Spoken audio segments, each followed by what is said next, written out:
سورہ اعراف کی آیت نمبر 27 ہے۔ اعوذ باللہ من الشیطان الرجیم، بسم اللہ الرحمن الرحیم۔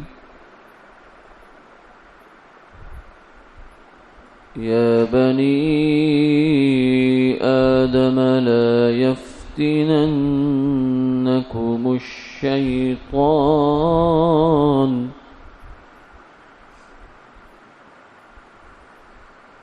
كما أخرج أبويكم من الجنة ينزع عنهما لباسهما ليريهما سوآتهما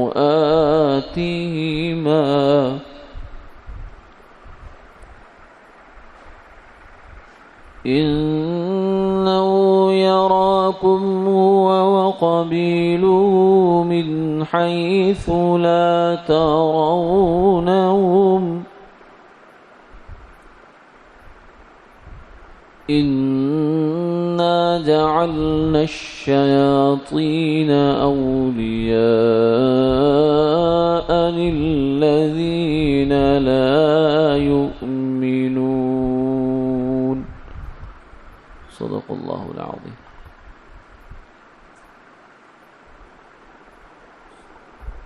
اے آدم کی اولاد،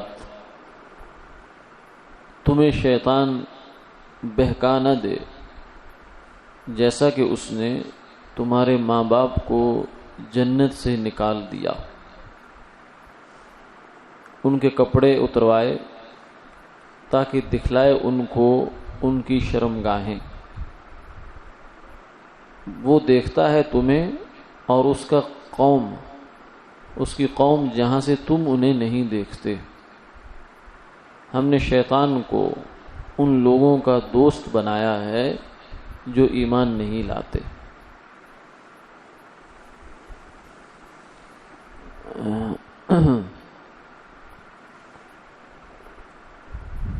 گزشتہ آیات میں آدم علیہ السلام کا اور ابلیس کا قصہ چل رہا ہے۔ کل کی آیات کے اندر یہ بیان ہوا تھا کہ اللہ نے انسان کو لباس عطا فرمایا ہے۔ یہ لباس اللہ کی نعمت ہے انسان پر، خاص انسان پر، جو باقی جانوروں کو حاصل نہیں ہے۔ لباس اس کا جسم بھی ڈھانپتا ہے، لباس اس کے لیے زینت کا باعث بھی ہے۔ آج کی آیت میں یہ فرمایا کہ اے آدم کی اولاد، اپنے دشمن کو پہچانو۔ اس آیت کا خلاصہ یہ ہے کہ اپنے دشمن کو پہچانو اور اس سے دشمنی سے غافل نہ ہو جاؤ۔ ان الشیطان لکم عدو فاتخذوہ عدوا۔ شیطان تمہارا دشمن ہے، اسے دشمن بناؤ۔ یعنی یہ ایسا دشمن ہے جس سے اللہ خود کہہ رہے ہیں دشمنی کرو۔ مسلمان سے مسلمان کو فرمایا دوستی کرو، تعلقات اچھے رکھو، لڑائی نہ کرو، نفرت نہ کرو، بغض نہ پالو۔ لیکن شیطان کے بارے فرمایا فاتخذوہ عدوا، اس کو اپنا دشمن سمجھو۔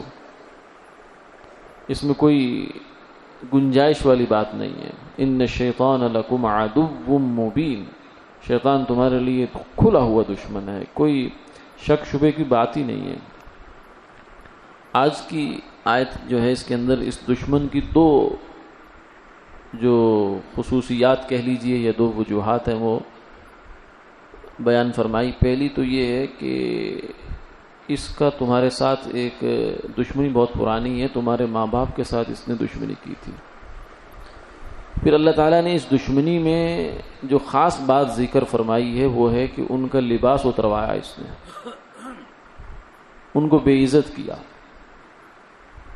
آج کی اس ماحول میں اگر سمجھنا ہو اس بات کو تو اگر یہ مثال اچھی نہیں ہے لیکن جو اگر اس آیت کے مفہوم کو، پیغام کو سمجھنا ہو تو اس کے لیے ذہن میں رکھنا چاہیے کہ کسی آدمی کا کوئی باپ ہو یا دادا ہو اور اس کو یہ پتہ چلے کہ فلاں آدمی نے فلاں جگہ پر فلاں مجلس میں میرے باپ کی پگڑی اچھالی ہے، یعنی اس کے سر سے ٹوپی اتار کر یا اس کی پگڑی اتار کر پھینک دی ہے، یا اس نے جو تہبند ہے، جو شلوار ہے، وہ اتار دی ہے۔ اب اندازہ لگائیے کہ اس شخص کو کتنا غصہ آئے گا۔ وہ قطعاً اس شخص کو معاف نہیں کر سکتا کبھی بھی کہ ایسا بدتمیز آدمی، ایسا جو ہے وہ عجیب و غریب ہے، یہ آدمی ایسا برا آدمی ہے کہ اس نے میرے باپ کے ساتھ ایسا کیا، اس کی عزت کے ساتھ ایسا کیا۔ اچھا، اگر یہ بات تھوڑی اور آگے چلی جائے، یہ ماں تک پہنچ جائے تو پھر کیا خیال ہے کہ انسان کی حمیت اور غیرت جو اس کے اندر ہے، نسبی خاندانی، وہ کتنی جوش مارے گی، اور مارنی چاہیے۔ بے حمیت انسان جو ہے وہ کوئی انسان نہیں ہے، وہ گدھا ہے جس کے اندر غیرت نہیں ہے۔ جہاں غیرت اور حمیت کا مقام ہو وہاں ہونا چاہیے۔ اس لیے مسلمان آدمی کے دو فرض ہیں، ایک الحب فی اللہ والبغض فی اللہ۔ ایک اللہ کے لیے پسند کرنا، جو چیزیں اللہ کو پسند ہے اس کو یہ بھی پسند کرے، اور جو چیزیں اللہ کو ناپسند ہے اس کو یہ بھی ناپسند کرے۔ تو ایمان کی تکمیل کے لیے دونوں کام کرنے پڑتے ہیں، نیکی سے محبت رکھنا، اچھائی سے محبت کرنا، اچھے لوگوں سے محبت کرنا، اور برائی سے نفرت کرنا، براءت کا اظہار کرنا، بیزاری کا اظہار کرنا، یہ ایمان کا تقاضا ہے۔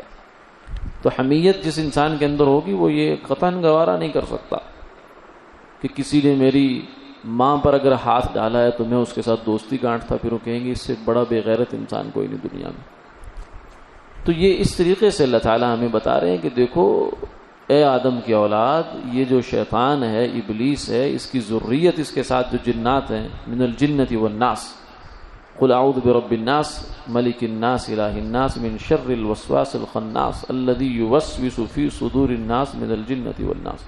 سب سے زیادہ تو اس کے جو ہے وہ جنات میں سے اس کے ساتھ ہے، کیونکہ خود جن تھا، یہ فرشتہ نہیں تھا ابلیس، یہ جنات میں سے تھا۔ تو اس کے ساتھ وہ جنات ہیں جو لوگوں کو گمراہ کرنے کا کام کرتے رہتے ہیں۔ پھر اس کی تفصیل بھی آگے بہت قرآن پاک میں جگہ جگہ اس کا تذکرہ ہے، احادیث مبارکہ میں بھی تذکرہ ہے کہ ابلیس جو ہے اس کا اپنا تخت لگاتا ہے سمندر کی تہہ میں، اور وہاں جو ہے یہ پھر اپنے چیلوں چانٹوں سے کارگزاری سنتا ہے کہ بتاؤ کون کیا کر کے آیا ہے۔ پھر اس کو اپنی کارگزاریاں سناتے ہیں۔ یہ مختلف کارگزاریاں ہوتی ہیں کہ ہم نے آج یہ کیا، قتل کروا دیا، رشوت دلوا دی، زنا کروا دیا، چوری کروا دی، ڈاکہ کروا دیا، یہ گناہ وہ گناہ، یہ گناہ وہ گناہ، سب سنتا رہتا ہے، کہتا ہے ٹھیک ہے ٹھیک ہے ٹھیک ہے ٹھیک ہے۔ لیکن جب ایک آ کے شتونگڑا اس کو یہ کہتا ہے کہ میں نے آج ایک میاں اور بیوی کے درمیان غلط فہمیاں پیدا کرتا رہا، میرا پروجیکٹ تھا یہ، اور پھر کرتے کرتے کرتے میں نے نوبت یہاں تک پہنچا دی ہے کہ آج ان کی سپریشن ہو گئی، آج اس نے طلاق دے دی بیوی کو۔ تو جب یہ کارگزاری سنتا ہے تو آنکھیں کھولتا ہے، اونگ رہا ہوتا ہے، اور پھر جو اس کا وہ تخت ہے، سٹیج اس کو کہہ لیں، اس سے وہ اترتا ہے، اتر کر اس کو آگے بڑھ کر باہوں میں لیتا ہے، اسے کہتا ہے کہ شاباش، ویل ڈن، بہت اچھا کام کیا تو نے، تیرے جیسا کام تو کوئی کر کے ہی نہیں آیا۔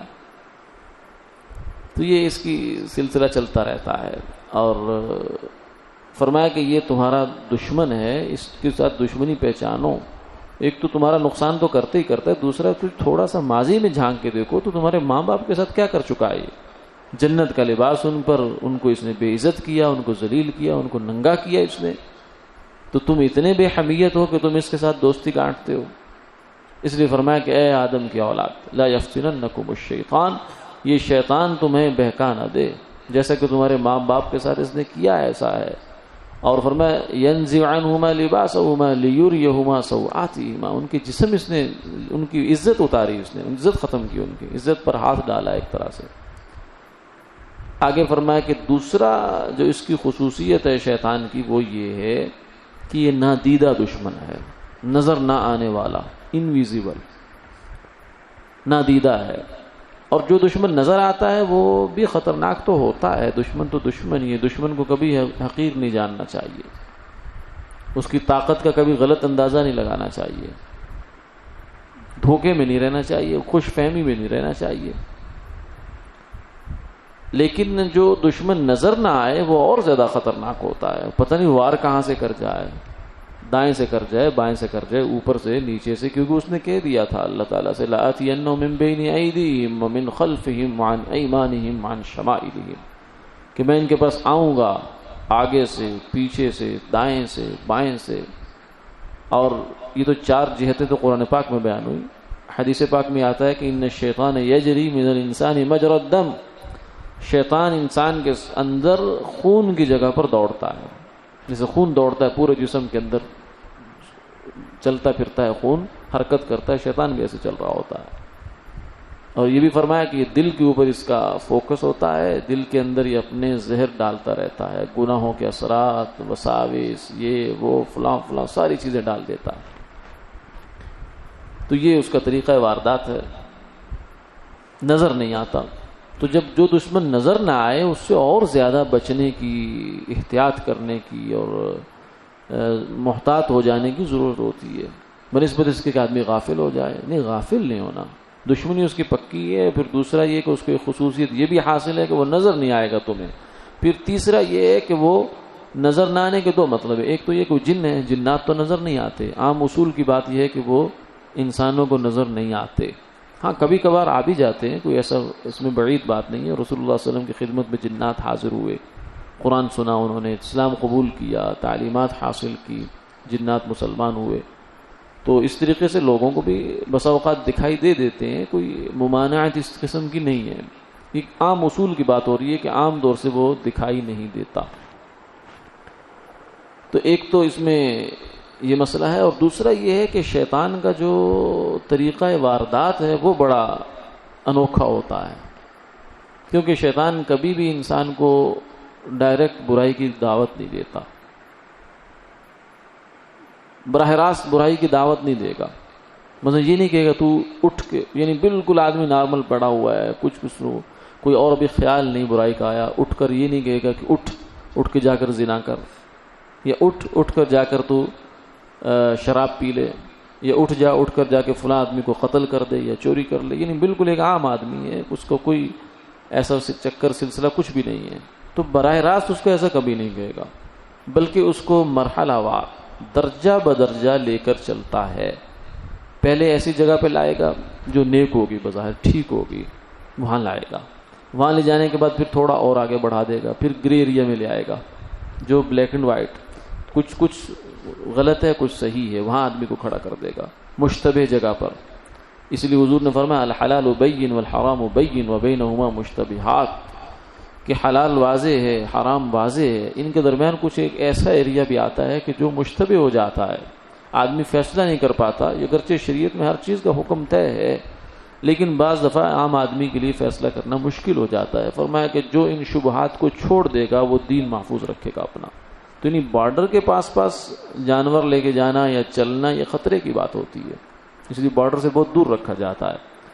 تو شیطان جو ہے نا، یہ حدود کے قریب لے جاتا ہے آدمی کو، پھر بالآخر اس سے گناہ کروا دیتا ہے. اس کو اگر اس نے شراب پہ لگانا ہے تو شراب پہ لگانے کا یہ طریقہ نہیں ہے کہ اس کو کہے گا اٹھ بوتل پی کے شراب پی کے، نہیں، وہ کہے گا خدا کی پناہ میں مسلمان آدمی ہوں، شراب جیسی گندی چیز میں کیسے منہ کو لگاؤں. وہ نہیں مانے گا، براہ راست نہیں مانے گا، لیکن وہ اس کو طریقے سے لے کے چلے گا. پہلے اس کو کہے گا اٹھ، تو گھر میں فارغ بیٹھا ہے، کوئی دوست یار بنا، پھر دوست یار کے ساتھ یاری گٹھے گا، پھر جائے گا، پھر اٹھے گا، پھر سوسائٹی پہلے بری لے گا. فرمایا اس لیے فرمایا کہ صحبت صالح ترا صالح کند، صحبت طالح ترا طالح کند. اچھی سوسائٹی، اچھی صحبت تجھے اچھا کر دیتی ہے، اور بری سوسائٹی، بری صحبت تجھے برا کر دیتی ہے. یعنی بری صحبت میں انسان کو پہنچا دیا، شیطان کا کام ہو گیا. آگے آدمی خود کرے گا، اس کی بری صحبت، اس کے دوست، اس کے یار، اس کے جو معاشرہ ہے وہ سارا اسے برے کام کروا لے گا. شیطان کا صرف اتنا ہی سے کام ہے. اور وہ وہاں جو لے جائے گا وہ ایسے نہیں لے جائے گا کہ میں تجھے بری جگہ لے جا رہا ہوں، کہے گا ذرا تھوڑا دل پشوری کر لو، تھوڑی سوسائٹی، تھوڑا بندے کو جو ہے نا نیرو مائنڈڈ نہیں ہونا چاہیے، بالکل تنگ نظری بھی اچھی بات نہیں ہوتی، تھوڑا سا کھل کے رہنا چاہیے. یہ مولویت، یہ مسجد وغیرہ ٹھیک ہے اپنی جگہ ہوتا ہے، لیکن کچھ سوسائٹی، کچھ کلچر، کچھ تہذیب، کوئی یہ چیزیں بھی ہوتی ہیں، یہ بھی ہونی چاہیے. اس طریقے سے آدمی کو رفتہ رفتہ وہ یہ ہوتا ہے وہ گرے ایریا مشتبہات، جہاں وہ کہتا ہے نہیں تم جاؤ ان کے پاس، ان کو اچھا کرو نا جا کر، وہ غلط لوگ ہیں، تمہارے دوست ہیں، تمہارے رشتہ دار ہیں، وہ برائی میں پڑے ہوئے، تو آپ جا کر ان کو اچھا کر لو. کبھی یہ بھی دکھاتا ہے، یعنی بالکل دین کے رنگ میں لائے گا اپنا وسوسہ، اپنی کاروائی، اپنی واردات دینی رنگ میں بھی بعض دفعہ لاتا ہے. بلکہ جو شیطانی چیزوں پر نظر رکھنے والے حضرات علماء ہیں وہ کہتے ہیں کہ اس کے اکثر وار خوبصورت ہوتے ہیں. زین لہم الشیطان اعمالہم، شیطان نے ان کے لیے ان کے اعمال کو خوبصورت بنا کر دکھایا ہے. دکھنے میں وہ کوئی برا نہیں ہے، لیکن اندر اس کے برائی ہے، حقیقت میں برائی ہے اس کے. اور یہ پہچانتا ہے پھر وہ جس کو اللہ نے دین کی گہری سمجھ دی ہوتی ہے. فقیہ واحد اشد علی الشیطان من 1000 عابد، ایک طرف 1000 عابد ہو جو عبادت گزار ہے، ساری رات مصلی پہ ہے، صبح دن کو روزہ رکھتا ہے، بہت عبادت کرتا ہے، لیکن دین کی گہری سمجھ نہیں رکھتا. اور ایک طرف وہ آدمی جو دین کی گہری سمجھ رکھتا ہے، لیکن یعنی شیطان کن کن راستوں سے حملہ کرتا ہے، کن کن راستوں سے وار کرتا ہے وہ جانتا ہے. تو یہ ایک بندہ شیطان پر 1000 بندوں سے زیادہ بھاری ہے. تو اس کے چالیں پکڑنا آسان کام نہیں ہے. جب آدمی اپنا خود پیر بننے کی کوشش کرتا ہے، اپنا خود جو ہے نا وہ مینٹور بننے کی کوشش کرتا ہے، اصلاح کرتا ہے، تو وہاں شیطان اس کے ساتھ کھیل کود کرتا ہے بڑے برے طریقے سے. اس لیے پرانے لوگوں میں ایک بات مشہور تھی کہ جس کا کوئی پیر نہیں اس کا پیر شیطان ہوتا ہے. یعنی جس کا کوئی مربی نہیں ہے، کوئی تربیت کرنے والا نہیں، کسی سے پوچھ کر نہیں چلتا، وہ اپنے خیال سے جو دین میں آیا بچہ مان لی، جو خیال میں آیا ویسا کر لیا، تو اس کا جو ہے نا بڑا شیطان ہوتا ہے. جس کا کوئی بڑا نہیں اس کا بڑا شیطان ہوتا ہے. تو شیطان کے داؤں سے بچنا یہ مشکل ہوتا ضرور ہے، لیکن اللہ تعالیٰ کی انسان اگر پناہ میں آ جائے، کوشش کرے کہ اس ماحول میں جائے جو لوگ شیطان سے بچے. اس لیے فرمایا الا عبادک منہم المخلصین، وہ لوگ بچیں گے میری گرفت سے جو تیرے مخلص لوگ ہیں، اخلاص والے لوگ جو اللہ پر. اس لیے فرمایا انہ لیس له سلطان علی الذین آمنوا وعلی ربہم یتوکلون، جو لوگ ایمان لائے اور ان کا توکل اللہ پہ مضبوط ہے، ان کو شیطان کچھ نہیں کہتا، ان پر اس کا زور چلتا نہیں ہے. انبیاء علیہ الصلوۃ والسلام پہ بھی نہیں چلتا. حضور نے تو فرمایا میرے ساتھ جو شیطان ہے وہ تو مسلمان ہو گیا ہے. ایک نسخے کے مطابق وہ مسلمان ہو گیا، ایک نسخہ جو الفاظ حدیث کے اس کے مطابق یہ کہ میں اس سے محفوظ رہتا ہوں، اللہ نے مجھے محفوظ کر دیا اس سے.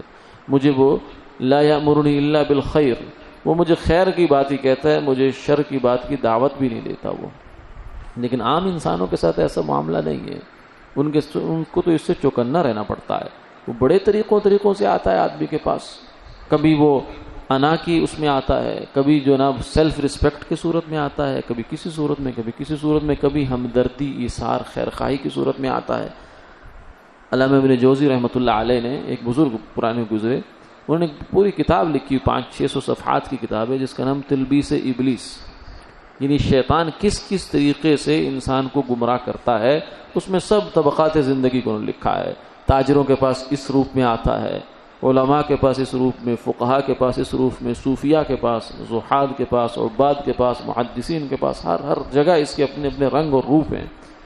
اور ہر آدمی کے پاس آتا ہے، عورت کے پاس آتا ہے، مرد کے پاس آتا ہے، بچے کے پاس، بوڑھے کے پاس، اپنے اپنے اس کے انداز ہیں. تو اس انداز کو جو جانتا ہوگا وہی اس کے وار سے بچتا. ایک واقعہ لکھا علامہ ابن جوزی رحمۃ اللہ علیہ نے ابلیس کو، کہا کہ اس سے اندازہ لگاؤ کہ کس کس رنگ میں آتا ہے. کہنے لگے کہ ایک عابد تھا، راہب تھا بنی اسرائیل میں، تو اس کا ایک بہت نیک آدمی مشہور تھا معاشرے کے اندر، واقعی نیک تھا. یہ نہیں کہ صرف شہرت کے اندر سے غلط ہے، نہیں، واقعی نیک آدمی تھا.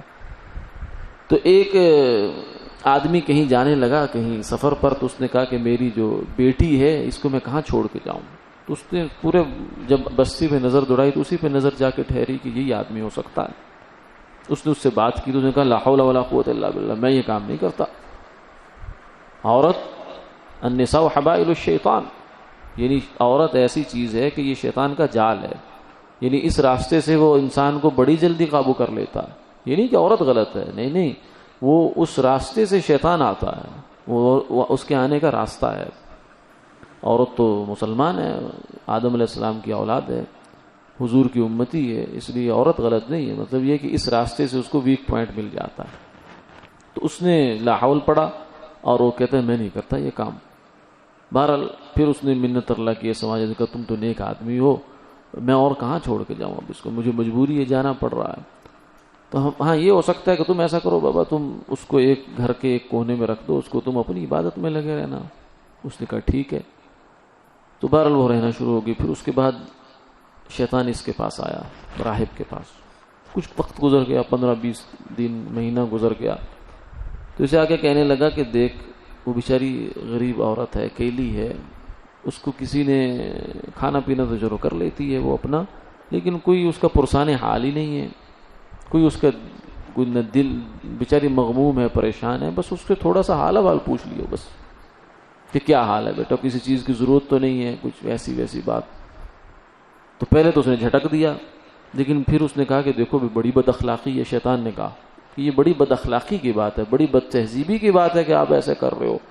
جیسے آج بھی کہتا ہے نا کہ نہیں یہ جو پردے کے جب بات کی جاتی ہے کہ محرم اور غیر محرم کے درمیان پردہ ہونا چاہیے، کہتے نہیں یہ تو بد اخلاقی ہے، یہ تہذیب کے خلاف بات ہے، یہ تو بڑی گندی ذہنیت ہے کہ آدمی یہ سوچے کہ میں مامی کے بارے میں، میرے اور مامی کے درمیان، میرے اور چچی کے درمیان کوئی ایسا چیز ہو سکتی ہے، یہ بڑی گندی ذہنیت ہے۔ یہ جو اس طرح کی باتیں ہوتی ہیں، یہ سوال یہ کہ آتی کہاں سے ہیں، یہ سوچنا چاہیے۔ تو خیر اس کے ذہن میں یہ بات اس نے ڈالی، پھر اس نے اس کو اس بات پر قائل کر لیا۔ اس نے کہا چلو اتنے سے کیا جاتا ہے، حال والی پوچھنا ہے، تو حال پوچھ لیا۔ پھر دوسرے دن، پھر تیسرے دن، پھر وقفے کے بعد کرتے کرتے حال احوال پوچھا، پھر باتیں ہونے شروع ہو گئی۔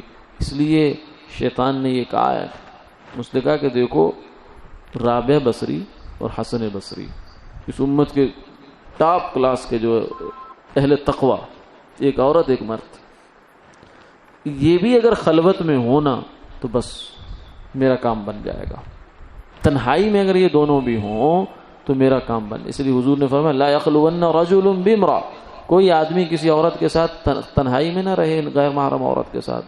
حضور صحابہ نے پوچھا یا رسول اللہ ارأیت الحموا، دیور کے بارے میں آپ کا کیا خیال ہے؟ فرمایا الحمو الموت، دیور تو موت ہے۔ تو اس طریقے سے کرتے کرتے بالآخر نتیجہ یہ نکلا کہ اس راہب کو اس عورت کے ساتھ اس نے ملوث کروایا، پھر اس کو حمل ٹھہرا۔ پھر کہنے لگا کہ اب کیا ہو سکتا ہے، اب تو بدنامی ہو جائے گی تیری، تو راہب ہے، تو یہ ہے وہ ہے فلاں فلاں، اب ایسا کر اس عورت کو مار دے، قتل کر اس کو، کیا ہوگا تو کہنا مر گئی تھی، بیمار ہو گئی تھی، یہ ہوا تھا وہ ہوا تھا۔ اس نے اس کو قتل کیا، اس عورت کو۔ اس کے بعد اس کو وہیں گھر میں کہیں دفن دبا دیا۔ اور جب اس کا باپ آیا، واپس آیا، تو اس نے کہا کہ میری بیٹی کیوں؟ اس نے کہا ایسے بیمار ہوئی تھی، ختم ہو گئی۔ اب وہ سویا رات کو، اس نے کہا چلو ٹھیک ہے، نیک آدمی ہے، صحیح بات کہہ رہا ہے۔ اب جب رات کو سویا تو اس کے خواب میں آ گیا۔ جب جاگتے میں ہی ہمارے خون کے ساتھ دوڑتا ہے تو خواب میں نہیں آ سکتا، آتا ہے، شیطان آتا ہے خواب میں، اچھے خواب دکھاتا ہے انسان کو آ کر، بعض دفعہ گمراہ بھی کرتا ہے، بہت کچھ کرتا ہے، یہ تو بڑی کہانی ہے اس کی۔ تو اس نے اس کو کہا کہ یہ جو راہب نے تیرے سے کہانی جوڑی ہے یہ جھوٹ بات ہے، یہ صحن کی فلاں جگہ کھودو، وہاں اس کو قتل کر کے تیری بیٹی کو اس نے دفن کیا ہوا ہے۔ اس نے جب اٹھ کے دیکھا تو ایسے کیا تو واقعتاً ساری کہانی نکل آئی۔ اس نے اس سے پوچھا کیا ہوا، تو پھر اس کو اب اعتراف کرنا پڑا۔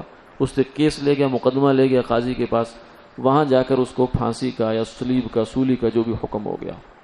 اب جب وہ چڑھنے لگا تو شیطان آ گیا اس کے پاس، اس سے کہنے لگا کہ دیکھ تو میری بڑی مانتا رہا، مجھے تیرے اوپر بڑا جو ہے نا ترس بھی آ رہا ہے، یہ بھی ہو رہا ہے، میری وجہ سے تو خراب ہوا، یہ ہوا فلاں، اب ایک کام اگر کر لے تو تیری جان چھوٹ جائے گی، میں گارنٹی دیتا ہوں۔ اس نے کہا وہ کیا ہے؟ اس نے کہا کفر کا کلمہ بول دے زبان سے، کفر شرک کا کوئی کلمہ، مجھے میری عبادت کر لے، مجھے سجدہ کر دے، میری پوجا کر دے، کچھ بھی کفر تو ہو جائے گا، سورج کو پوج دے، چاند کو پوج لے تو کفر ہو جائے گا۔ تو اس نے کفر کیا، کرنے کے بعد اس نے کہا کہ بس خلاص میں یہی کروانا چاہتا تھا، اب میں جا رہا ہوں۔ یعنی کہاں وہ عابد زاہد جو بیچارہ اتنا تقوی کا پہاڑ تھا، اور کیا اس کا انجام ہوا۔ اس لیے فرمایا کہ ڈرتے رہنا چاہیے۔ ربنا لا تزغ قلوبنا بعد اذ ہدیتنا، اے اللہ ہدایت دی ہے تو اس ہدایت پر ہمیں ثابت قدم بھی رکھنا، مرتے دم تک ہمارے قدم ڈگمگا نہ جائیں۔